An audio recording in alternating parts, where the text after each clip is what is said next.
22 al 23. Mateo, ¿qué? 6, 22 al 23. Gracias a Dios. La semana pasada terminamos en el versículo 21. Si mal no me acuerdo.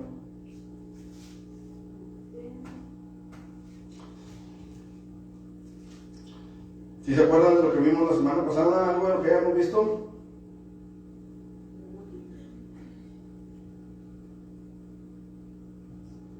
¿No? Hablábamos de los tesoros en el cielo, ¿se acuerdan? Que dijimos que el Señor quiere que nuestro tesoro esté en el cielo porque donde esté nuestro tesoro, ahí va a estar también nuestro corazón. Bueno, vamos a orar, hermanos, para comenzar, ¿no? Eterno Dios y buen Padre, te damos gracias por tu misericordia, gracias por tu fidelidad, porque estás con nosotros, porque no nos has dejado solos, porque todavía, Señor, sigues hablando a nuestras vidas, Padre, te damos muchas gracias por ello.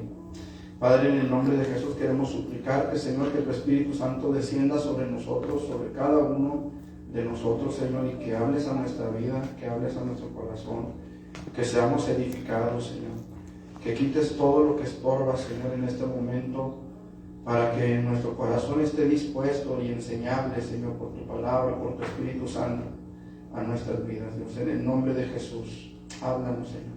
Amén. ¿Pueden sentarse, mis hermanos? Mateo capítulo 6, dijimos, versículos 22 al 23, dice la palabra del Señor de la siguiente manera: la lámpara del cuerpo es el ojo. Así que si tu ojo es bueno, todo tu cuerpo estará lleno de luz. Pero si tu ojo es maligno, todo tu cuerpo estará en tinieblas. Así que si la luz que hay en ti es tinieblas, ¿cuántas no serán las mismas tinieblas? Ok, hemos orado, hermanos, y creemos que el Señor hablará en nuestras vidas. Amén. Gloria a Dios. La semana pasada terminamos hablando acerca de que donde esté nuestro tesoro, ahí estará también nuestro corazón. Y esa es la principal razón por la que Dios quiere que nuestros tesoros estén en el cielo, que nuestros tesoros no estén en esta tierra, porque cuando hay tesoros en esta tierra, lo que va a pasar, hermanos, es que nos vamos a amarrar a esta tierra, ¿sí? No sé cuántos de ustedes recuerdan, aunque creo que lo vamos a ver un poquito más adelante también, el caso de la mujer de Lot. ¿Se acuerdan? La mujer de Lot. Incluso hay un versículo en el Nuevo Testamento que dice: acordaos de la mujer de Lot. Y es todo lo que ese versículo dice. Hace tiempo prediqué un mensaje sobre ese versículo. Y es interesante, hermanos, darnos cuenta de cómo suceden las cosas. La Biblia dice que Abraham y Lot, su sobrino, tenían muchos ganados, eran muy ricos los dos. Entonces empieza a haber problemas entre los pastores de Abraham y los pastores de Lot por la tierra, por los pastos, porque eran muchos los ganados que tenían, ¿sí? Entonces Abraham le dice a Lot: escoge, ¿qué tierra escoges? Si tú vas a la izquierda, yo voy a la derecha; si tú vas para arriba, yo voy para abajo, pero escoge, tenemos que separarnos. Entonces Lot ve la llanura del Jordán, rumbo a Sodoma y Gomorra, y le pareció mejor tierra, y dijo: no, pues yo me voy a donde están los pastos, estas ovejas que coman piedras, yo me voy al pasto. Y dice la Biblia que Lot fue acercando sus tiendas hasta Sodoma. Pero fíjense cómo dice la Biblia, dice que fue acercando sus tiendas. Cuando llegaron los dos ángeles a la tierra de Sodoma, al lugar donde vivía Lot, ¿a dónde llegaron? Sí, pero ¿a dónde? Hasta su casa. No llegaron a una tienda, llegaron a su casa. La Biblia dice que Lot fue acercando sus tiendas. Las tiendas son removibles, las tiendas se transportan, las tiendas son de un lugar para otro. Cuando usted va a un campamento, por ejemplo, usted pone su tienda de campaña, no pone su tienda de abarrotes, pone su tienda de campaña, y ahí se establece hasta que llega el momento de levantar la tienda y marcharse. Eso es lo que Lot tenía, una tienda. Y fue acercando su tienda hasta llegar a Sodoma. Cuando llegan a Sodoma, los ángeles ya no llegaron a una tienda, llegaron a una casa. Y la casa no se transporta. ¿Sí me explico? La casa se queda establecida en un lugar. Y esto, amado hermano, nos habla de que Lot y su familia se habían ya establecido en Sodoma. Cuando llegan los ángeles, encuentran a Lot a la puerta de la ciudad. La puerta de la ciudad, como ya explicamos en el estudio que tuvimos de Génesis, la puerta de la ciudad era como el club social, era el centro de negocios. Era donde, vamos a ponerlo de esta manera, yo soy un comerciante, Ebed es una persona adinerada de la ciudad, él está en la puerta esperando que el comerciante llegue para ser el primero en ver la mercancía, para ser el primero en tener la oportunidad de comprar lo mejor, para que cuando el comerciante se va, él se queda con lo mejor para vender o revender. ¿Sí me explico? Entonces Lot se había establecido y estaba en la puerta cuando llegaron los ángeles. Se había asentado en la ciudad. ¿Me explico? Ya no se sentía extranjero, ya no se sentía un peregrino en la ciudad, ya se había establecido en la ciudad. ¿Sí? Ok, cuando los ángeles vienen y le dicen, escapa por tu vida y no mires tras ti, ¿qué hicieron los ángeles? Los tomaron de las manos. ¿Se acuerdan? Sí. Los tomaron de las manos y los sacaron de la ciudad. O sea, no era algo así como de que sí, vámonos. No, los ángeles los tomaron y vámonos. Prácticamente se los voy a poner de esta manera. Casi los sacaron arrastrando. Los sacan de ahí y luego les dicen, no mires tras ti. ¿Qué fue lo que hizo la mujer de Lot? Porque miró. Por los bienes materiales, por la posición social, por lo que tenía, por lo que habían logrado en Sodoma. Ya no eran considerados tan extranjeros, puesto que las hijas de Lot estaban comprometidas. Tenían los prometidos de sus hijas, que cuando Lot les avisa del peligro, aquellos lo tiraron a Lucas, ¿verdad? Se rieron porque pensaban que Lot bromeaba. Yo no sé cómo era la vida de Lot en Sodoma. Pero no es cierto que a veces hay cristianos a los que ya no les creen en las máquinas, en los trabajos.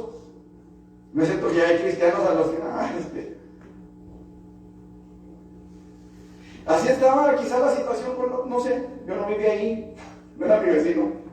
Pero lo que sí sé, hermanos, es que la mujer de Lot mira hacia atrás, buscando quizá ver su casa, quizá viendo a ver si no le cayó un granizo ahí a su alberca, qué sé yo, ¿verdad? Así no le quebraban la parabólica. Se acordó del perro.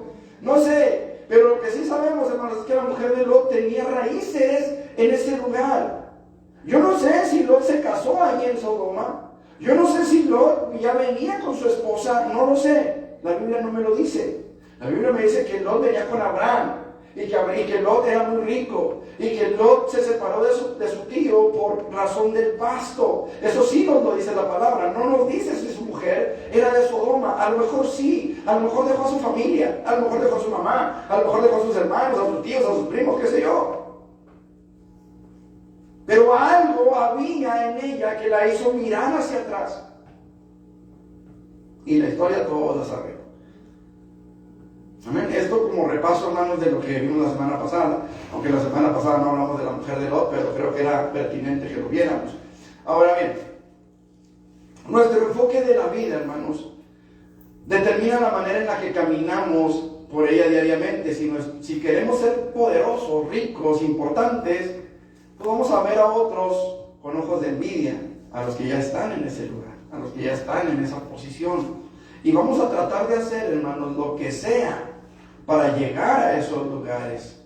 ¿Sí? Vamos a ver a otros con envidia, como diciendo, bueno, ¿por qué este sí, yo no? ¿Por qué aquel sí puede y yo no puedo? ¿Por qué aquel sí tiene todo lo que quiere y yo no? ¿Por qué? Porque nuestros ojos, nuestra vida, el enfoque de nuestra vida, de cómo enfocamos la vida, determina la manera en la que caminamos por ella.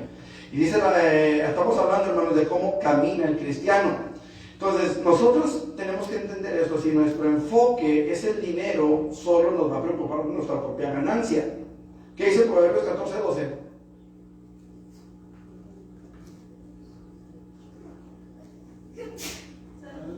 Lo hemos estado viviendo a lo largo de estas semanas.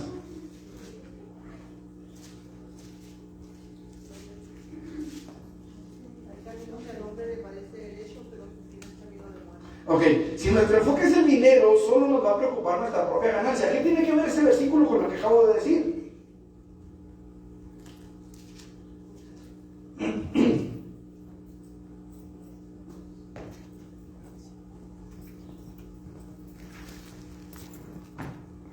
Que no nos va a importar otra cosa, hermanos, más que sacar ganancia de algo. De alguna manera vamos a tratar, vamos a querer obtener aquello, porque esa es nuestra visión, eso es lo que queremos, eso es lo que buscamos. Y vamos a hacer cualquier cosa con tal de lograr ese fin. ¿Sí me explico?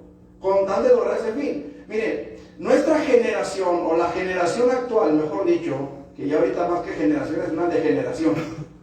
La generación de nuestros tiempos está acostumbrada a que todo se les ha dado sin prácticamente el mayor esfuerzo de su parte. ¿Cierto o falso? Los padres nos hemos enfocado tanto en darles a nuestros hijos lo que no tuvimos, que nos hemos olvidado, hermanos, de darles la educación pertinente para que ellos busquen aquello que desean. Y el problema ahorita es que hay mucho joven que se está involucrando, por ejemplo, en el crimen organizado, porque quieren las cosas fáciles, quieren dinero fácil. Y lo más fácil es traer una pistola y ir, no sé, a una tienda, a un Oxxo, a una carnicería, qué sé yo, y exigir que se les dé lo que no es de ellos. A lo fácil. ¿Me explico? Que pareciera que es lo más fácil, pero en realidad eso les puede costar la vida. Porque cuando ellos salen corriendo, dan la espalda y no saben si el encargado de la tienda tiene un arma. ¿Me explico? O sea, el problema, amados hermanos, es que la sabiduría humanista es un fundamento demasiado deficiente, hermanos, para determinar lo que es verdadero o falso. La sabiduría humanista busca su propio beneficio carnal, su propio derecho carnal. Alguien dijo alguna vez que la lucha por los derechos humanos es una lucha contra Dios, porque están luchando en contra de los principios bíblicos para la vida. No, es que Dios dice que el matrimonio es así, pero nosotros queremos que sea de esta forma. Es que Dios dice que la vida del hombre tiene que ser así, pero yo quiero vivir mi vida a mi manera. Dirá el alcohólico, yo quiero vivir en la jarra. Dirá el adicto, yo quiero vivir en la jeringa, yo quiero vivir en el churro, yo quiero vivir en la pasta, yo quiero vivir en la tacha, yo quiero vivir en la... ¿Qué otras cosas hay? Chivas, ¿sí? No sé qué tantas otras cosas hay, ¿verdad? En la suciedad. Sí, más bien. La palabra correcta. ¿Me explico? Eso, por ejemplo, dicen ahorita, ¿va? Pues eso de que se va a marihuanizar la legalidad, hay uno por ahí. Pero eso de que se legaliza la marihuana, hermanos. ¿Por qué? ¿Por qué se legaliza? Porque es mi derecho vivir como yo quiera. Y si yo quiero vivir bien drogado, pues es mi problema. Dijo Rigo Tobar, para eso tengo dinero, para mantenerme bien marihuana si quiero. Eso dijo Rigo Tobar en una entrevista que le hicieron. Si se van a llegar a Rigo Tobar, los que son de mi edad, para atrás, digo, para adelante, los demás para atrás a lo mejor no. Pero Rigo Tobar en una entrevista que le hicieron eso dijo: para eso tengo dinero, es mi dinero, yo quiero mantenerme bien marihuana, ¿ustedes qué? Entonces, ese es el derecho humano. El derecho a hacer lo que a mí me venga en gana porque soy humano. ¿Explico? Ya ahorita no es cierto que ya los derechos humanos han promovido tanto libertinaje que ya tiene más derechos el criminal que la víctima. O sea, usted no se puede defender de una persona a menos de que su vida esté en riesgo. Y su vida no puede estar en riesgo a menos de que la persona esté a 1 metro de distancia de usted y que venga armada. Si esa persona no viene armada y no está a menos de 1 metro de usted, aunque se le haya metido a la casa, usted no puede hacer nada.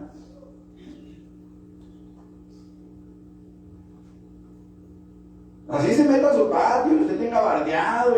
Bueno, si usted tiene un perro y ese perro ataca a un ladrón dentro de su propiedad, usted es responsable de los daños que el perro le cause al ladrón. Aunque el ladrón le haya agujerado la barda, aunque el ladrón le haya echado a perder la puerta de su portón o de su casa, usted es responsable de pagar los gastos de atención médica de aquel ladrón. Así están los derechos humanos. Cuando trabajaba en Temesa, me tocó asistir a varios talleres, llegar a varios talleres a dejar documentación. Y en una de las ocasiones platiqué con uno de los mecánicos y me decía, no, me dijo, me pusieron una de ese, pero buena, dijo. ¿Por qué? Le digo, no, es que se brincó un ratero, dijo, por aquí. Me enseñó ahí por donde se había metido el ratero. Ya había puesto ahí en una tela, una malla, no sé qué, había puesto algo para evitar que volviera a suceder. Dice, se me metió un ratero por aquí, dijo, y el perro que tenía, que era un perro bien traicionero, el perro. Cuando yo llegaba, el perro se metía debajo de los carros. Y cuando le daba la espalda, brincaba el perro. Bueno, se metió el ratero, hermanos, y el perro ya se lo comía. Y este señor, este mecánico, iba para El Paso, iba llegando a Sueco. Y le hablaron por teléfono, la esposa, oye, acá se te requiere en el taller, pero ya. ¿Por qué no? Pues que se metió un ratero y el perro se lo andaba comiendo y acá está la policía preguntando por ti. Pues dice, todo lo que yo llevaba para allá, para comprar herramientas, porque a eso iba, se lo tuve que dar al ratero.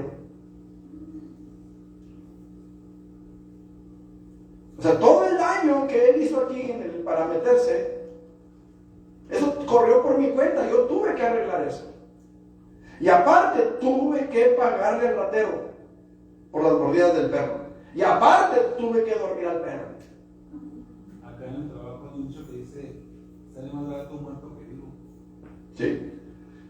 Agarra el dinero por ahí. Y qué tremendo, qué triste es eso. Qué triste es que hayamos llegado a eso, hermano. Pero eso es lo que han causado, esa rebelión contra las leyes de Dios.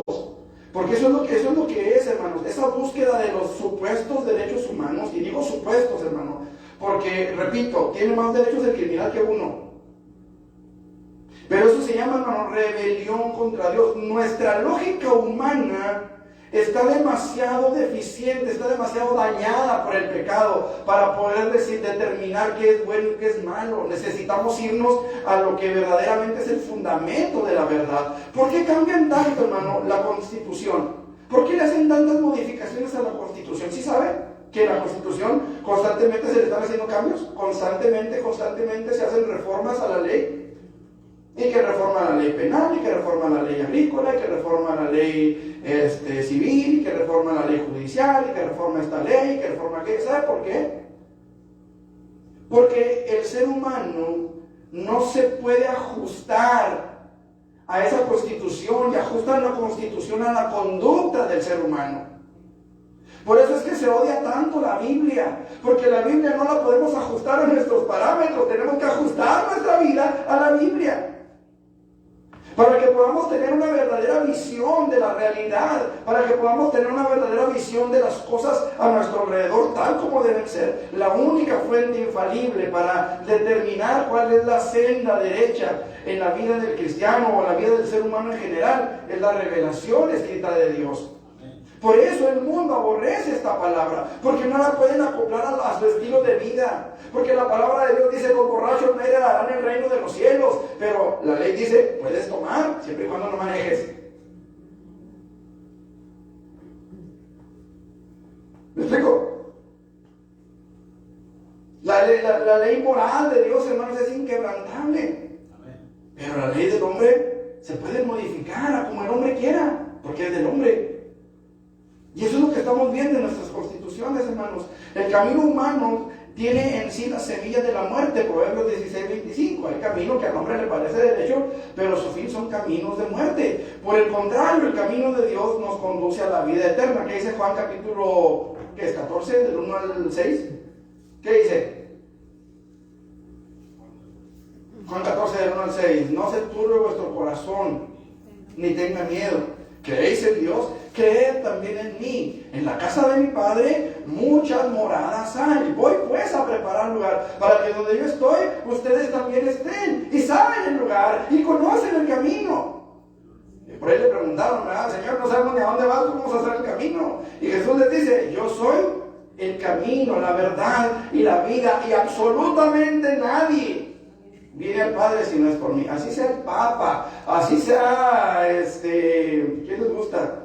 El que sea. Nadie viene al Padre sino por mí. Nadie. Entonces nosotros tenemos que someter nuestra vida a esta palabra, porque esta palabra es la que nos va a mostrar realmente cuál es el camino de la vida. ¿Me explico? Entonces nosotros, hermanos, estamos aquí porque Dios nos ha traído aquí. El camino de Dios, hermano, conduce a la vida eterna. Cuando nuestra mira no está en Dios, entonces las tinieblas del pecado oscurecen. Y no solamente oscurecen nuestra existencia, hermanos, oscurecen también la forma que tenemos de ver el mundo que nos rodea. Por eso, cuando la luz que hay en nuestros ojos son tinieblas, entonces llamamos a lo bueno malo y a lo malo bueno. ¿Por qué? Porque nuestros ojos, nuestra percepción del mundo que nos rodea está distorsionada. Y por eso la palabra del Señor dice: ¡ay de aquel que a lo bueno llama malo y a lo malo bueno, y que toma lo dulce por amargo y lo amargo por dulce! ¿Me explico? ¿Por qué? Porque nuestra percepción, nuestra cosmovisión de las cosas está distorsionada por la naturaleza caída que venimos arrastrando. Por eso necesitamos aferrarnos a la palabra de Dios. Un compañero en el trabajo me dice que él sea cristiano, a no ser por el mandamiento que dice: pon otra mejilla, porque él está dispuesto a tomar venganza y desquitarse y hacer cosas. Y le digo, es que es algo que es difícil. ¿Por qué? Porque necesitas crucificar tu carne con sus deseos y pasiones y todo lo que trae encima, para que la obra de Dios trabaje en las personas que te rodean. Y es difícil. Es como dice ese pastor, es donde dejamos que Dios en su gracia mueve lo que tenga que mover, por aquel que no te parezca, sino que todo el mundo proceda al arrepentimiento. El hombre tiende a destruir al hombre, pero Dios lo que quiere es alcanzarlo y salvarlo de la muerte eterna. Entonces es la gran diferencia entre la ley del hombre, que inclusive que fuera ojo por ojo, diente por diente, hasta la fecha, y la ley de Dios. Bueno, otra mentira. Sí, ahí es donde entra el toma tu cruz y sígueme. Hay un dicho en el mundo que dice: si las cosas que valen la pena fueran fáciles, cualquiera las haría. Entonces quiere decir que poner otra mejilla vale la pena, porque no cualquiera lo hace. No cualquiera lo hace, ¿verdad? O sea, y esto es algo que muchas veces, hermanos, nosotros no alcanzamos a entender. Nosotros como familia, hermanos, hemos pasado por muchas cosas y siempre hemos dejado que Dios sea el que nos defienda. Y Dios se ha movido de una forma bien tremenda, hermanos, sobre todo sobre aquellos que nos han calumniado, que nos han acusado. Y no lo digo esto, hermanos, para que si hay algo que usted quiera decirme, bueno, que usted ve que usted no me lo diga. No, al contrario. Si ve que tengo que ser corregido en algo, por favor. ¿Me explico? Pero el punto es, hermanos, que hay gente que se ha levantado contra mí, contra mi familia, y el Señor nos ha defendido. No hemos tenido que mover un dedo, y aquí está mi esposa que puede testificarlo. No hemos tenido que mover un solo dedo. Lo que hemos tenido que doblar son las rodillas. Eso sí. Señor, defiéndenos tú. Y siempre ha sido esa nuestra oración. Siempre, defiéndenos. Y defiéndenos en el trabajo, defiéndenos en la iglesia, defiéndenos en donde vamos, defiéndenos. Porque cuando dejamos que Dios sea el que nos defienda, Dios se encarga. Dios se encarga de poner las cosas en su lugar. Hoy en día, hermanos, la mayor parte de los comentarios que se hacen en el mundo tiene que ver con algo sexual. Así de distorsionada está la sociedad. La mayor parte de los chistes, de los comentarios más. Hay ocasiones, hermanos, en los que usted puede estar hablando cualquier cosa, lo más elemental, lo más natural, y lo tuercen al sexo. Lo tuercen al sexo. Porque así está la mentalidad del ser humano, hermanos. En la escuela, con los amigos, a veces hasta con los parientes. Algunos de los comerciales que anuncian en televisión, por ejemplo, muestran a mujeres semidesnudas o desnudas, ¿verdad? Para anunciar una paleta, un chicle, lo que sea, hermanos. No hayan de qué manera sexualizar las cosas para llamar la atención. Una paleta Magnum, ¿han oído de las paletas Magnum? ¿Sí saben cuáles son las paletas Magnum? ¿Sí? ¿Las de Holanda? Unas muy caras. Unas muy caras.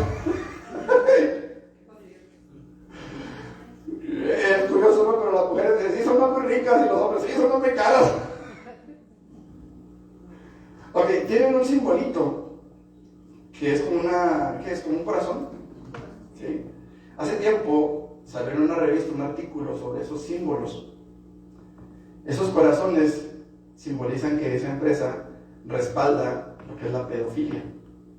Hay otros que traen, creo que son 2 mariposas que representan, no me acuerdo bien cómo está la cosa, pero hay esos símbolos que tienen un corazón y luego el otro encima, cubriendo el otro. O sea, es una imagen, no, pero esa no está cubriendo el otro.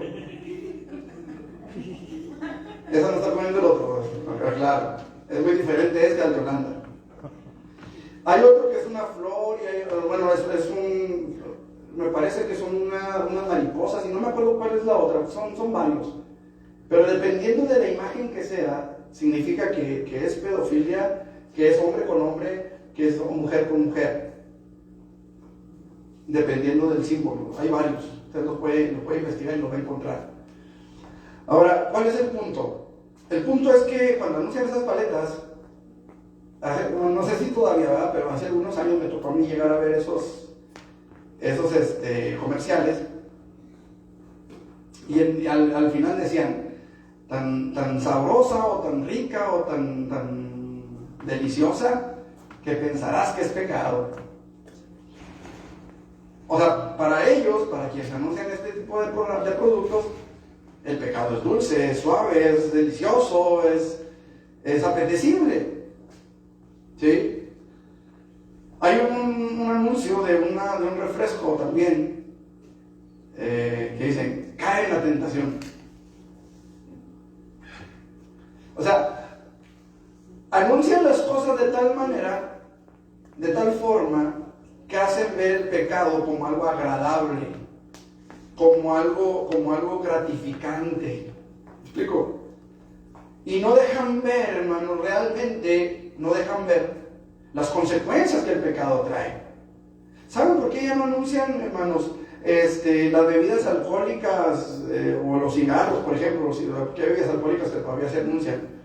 Pero ¿saben por qué dejan de anunciar los cigarros? Ponían, por ejemplo, los anuncios de Marlboro hace algunos años, no sé cuántos se acordarán. Ponían a un vaquero, cabalgando ahí en el campo y daba la idea de una paz, una tranquilidad, etc. Pero ¿por qué no ponían a la gente muriéndose de cáncer? Yo viví de primera mano, hermanos, lo que es una muerte por cáncer. Mi papá murió de cáncer por el tabaco.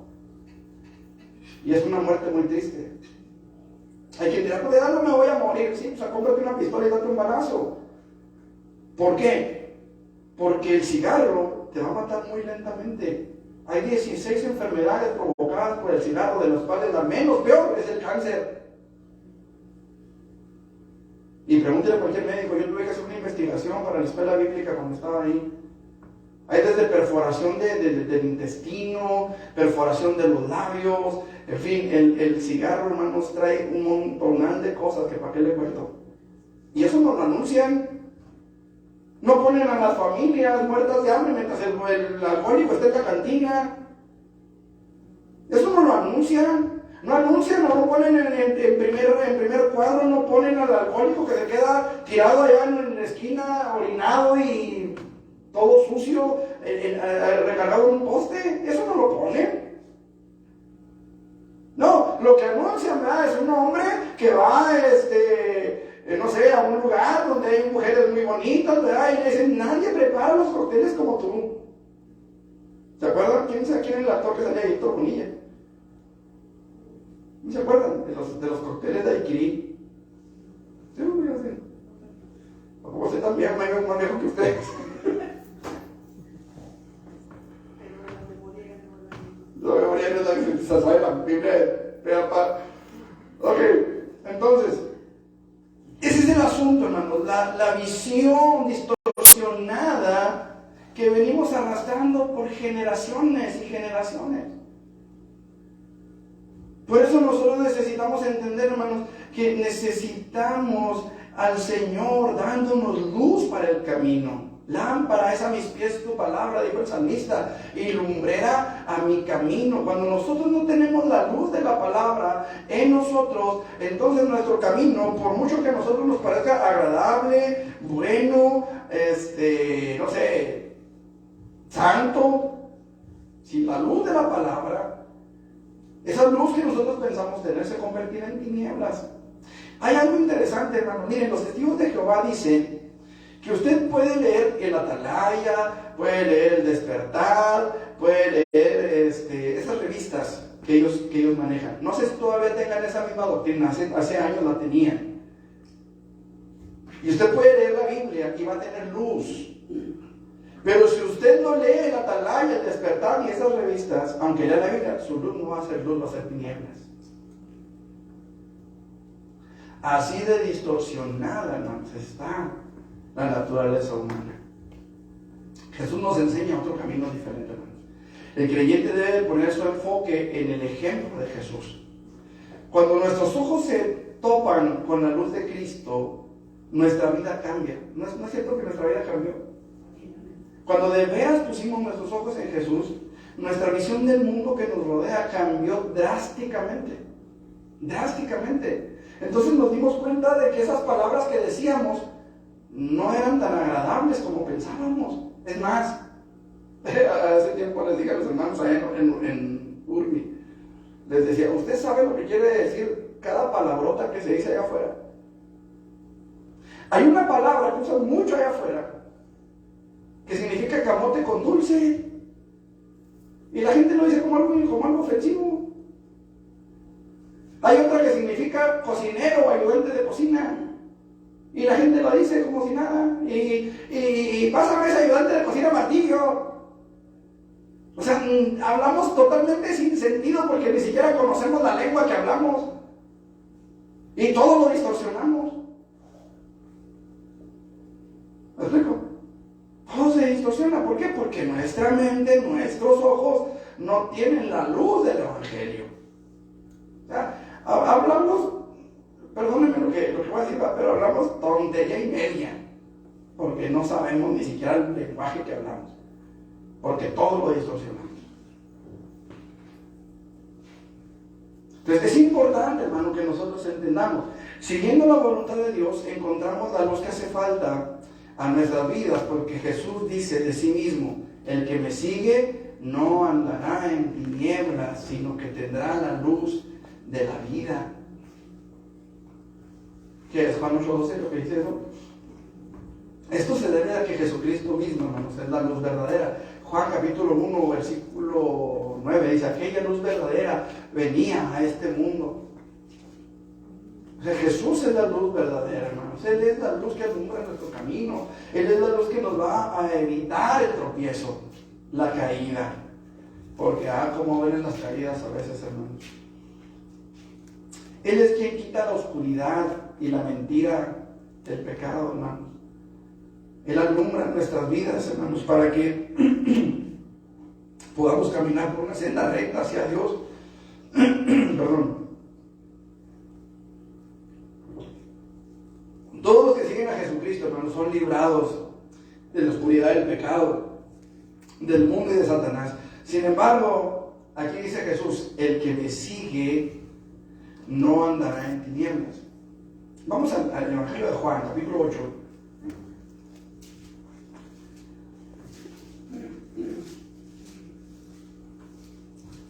Juan 8, 30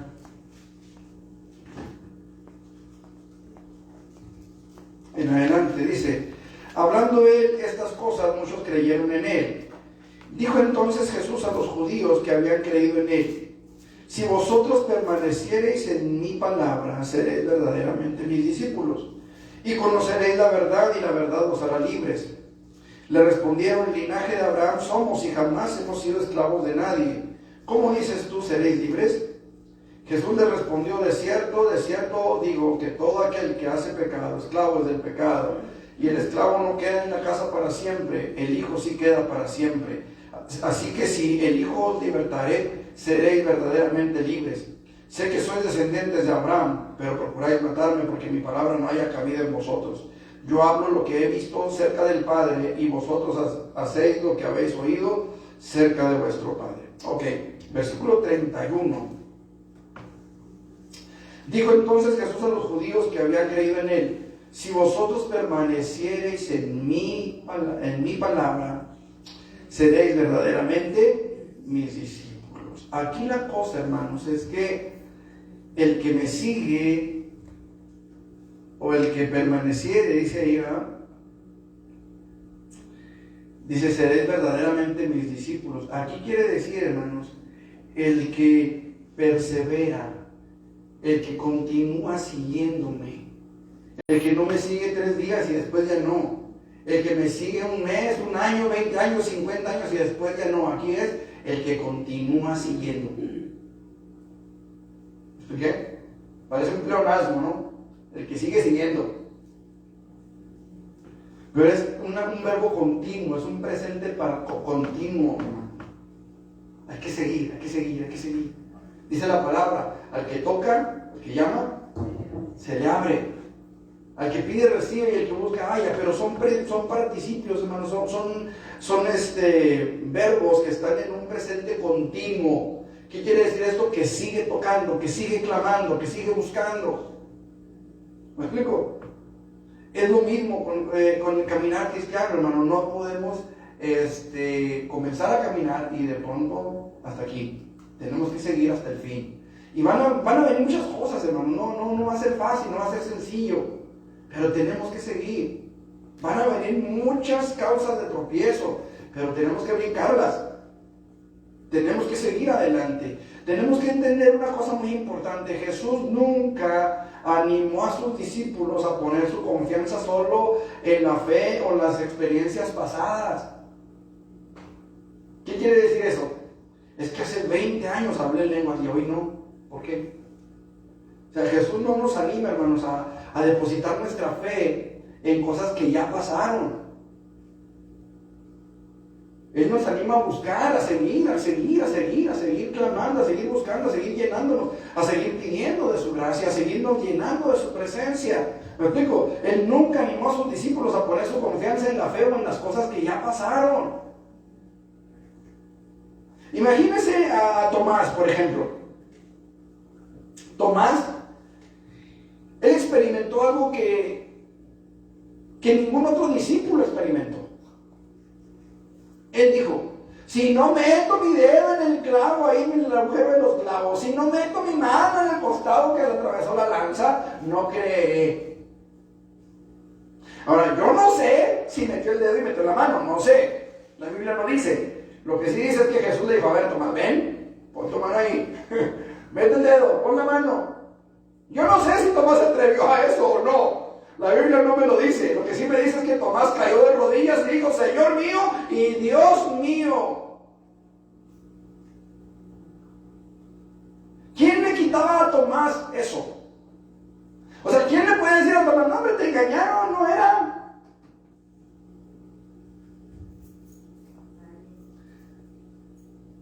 Ahora, ¿quién le puede a usted decir que no es cierto que el Señor le ha sanado? ¿Cuántas veces le ha sanado?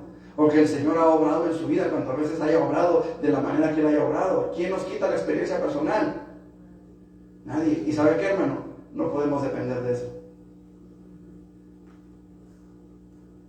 Porque a diario experimentamos cosas nuevas. Por un lado. Por otra parte, porque aunque no experimentemos cosas nuevas, no podemos depender de eso. ¿Sabe por qué, hermano? Porque todo eso se olvida. A mí me parece muy interesante que David le ordena a su alma que no olvide ninguno de los beneficios de Dios. Eso me llama a mí la atención. ¿Por qué le dice no olvides? ¿Sabe por qué, hermano? Porque muchas veces nos acordamos de cosas malas que nos pasaron hace 30, 40, 50 años y de las bendiciones que hemos recibido de esos 30, 40, 50 años. A veces ni nos acordamos.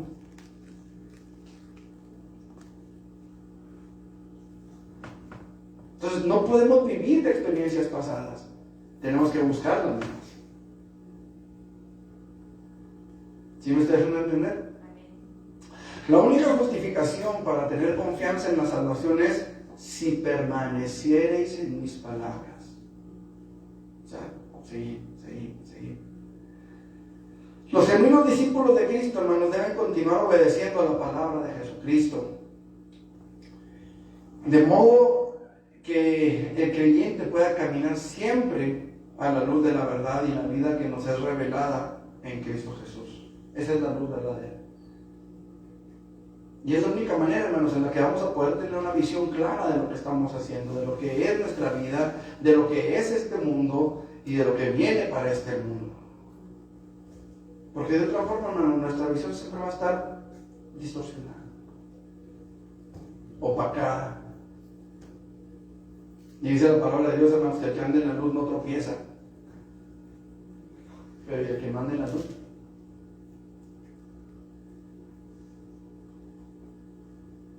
Gloria a Dios. ¿Preguntas, hermanos, hasta aquí?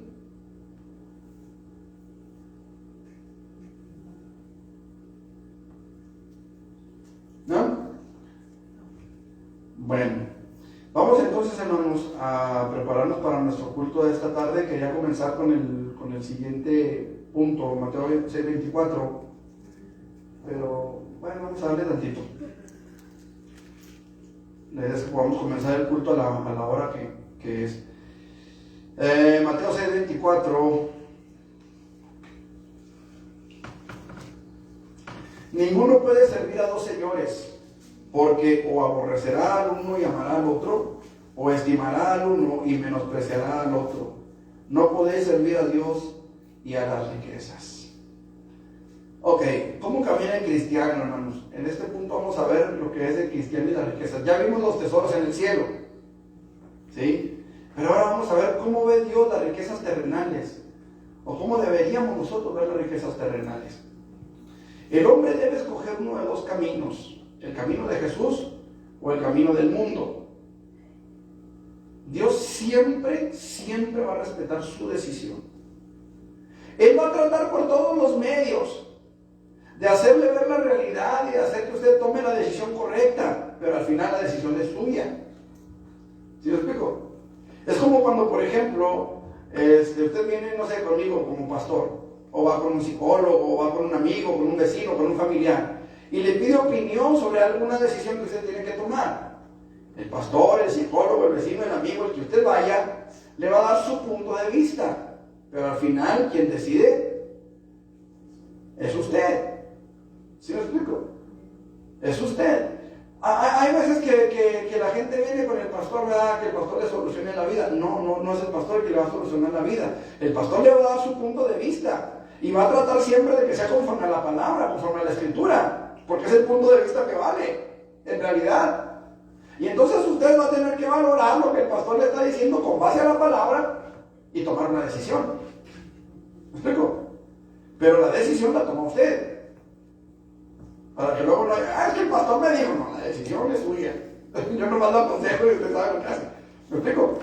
Ok, entonces, el hombre tiene que escoger uno de dos caminos. Dios siempre nos va a estar diciendo, escoge el bien para que vivas. Escoge el bien para que tengas vida eterna. Escoge el bien para que vivas bien. Pero es nuestra decisión. Entonces, el hombre tiene que decidir. Jesús desea que nosotros sigamos su camino, ya que este es el único camino que nos lleva al Padre y a las riquezas eternas en la presencia de Dios, en los cielos.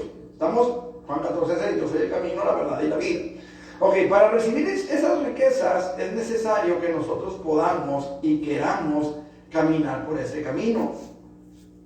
Miren, vamos a suponer que usted dice, voy al centro. ¿Qué camino lo lleva al centro? Más directo. De aquí, saliendo de aquí. La independencia, ok. ¿Y sabía que la independencia no lo lleva a ningún lado? Usted tiene que caminar por la independencia. Pero si usted se para en la independencia,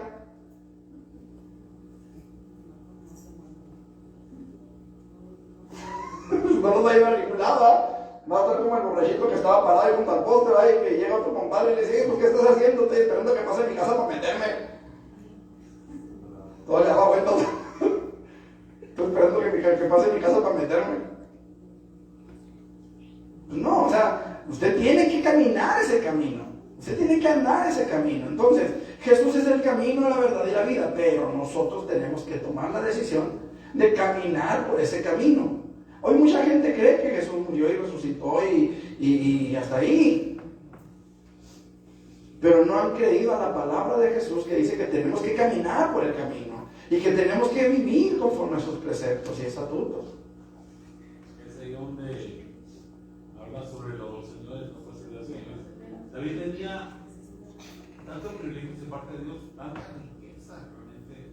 El Señor le decía, ¿qué le daré? Lo mismo que me da, le doy, o sea, no, nada es mío. ¿De lo recibido de su mano? Ok, entonces,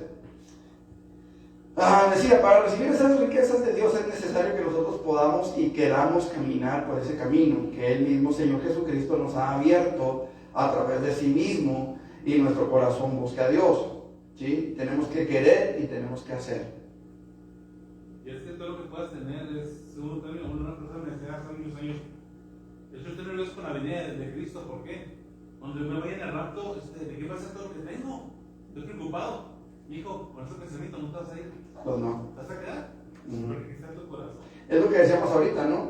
Los tesoros en el cielo o en la tierra. Porque si nuestros tesoros están en el cielo, vamos a hacer todo lo posible por llegar allá. Si nuestros tesoros están aquí, pues vamos a hacer lo posible por quedarnos aquí. ¿Me explico? Ok. Los tesoros terrenales, hermanos, pueden llegar a ocupar el lugar de Dios en el corazón del hombre. El dinero y el afán por obtenerlo pueden dominar nuestra atención y alejarnos de Dios.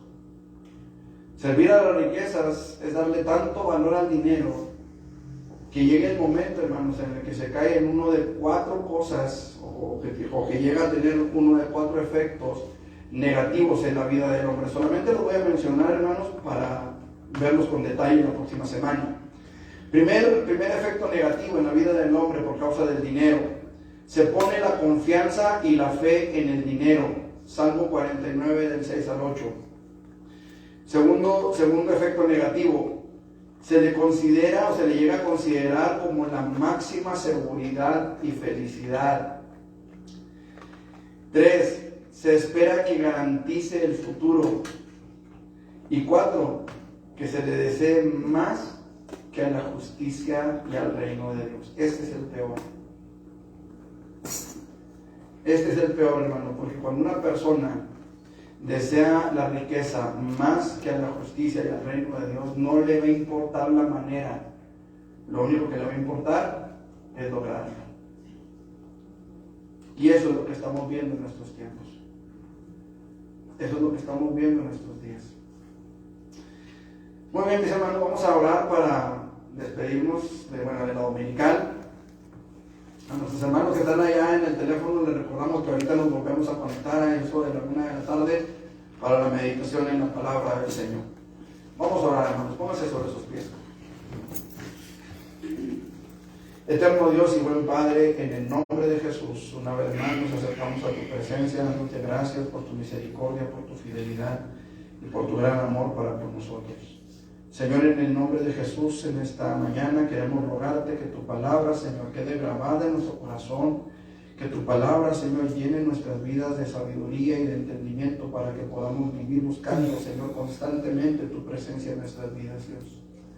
Yo te ruego en el nombre de Jesús, Padre, que tu Espíritu Santo se manifieste en nuestros corazones esta mañana, en esta tarde, Señor, que te deleites, Dios, en las alabanzas que entonaremos, y que tu nombre sea glorificado, Señor, en cada uno de nosotros. Mis hermanos que están allá en la distancia, Señor, los pongo en tus manos también, Señor, para que tú hables a sus vidas y te glorifiques en sus corazones, Padre, en el nombre poderoso de Jesús.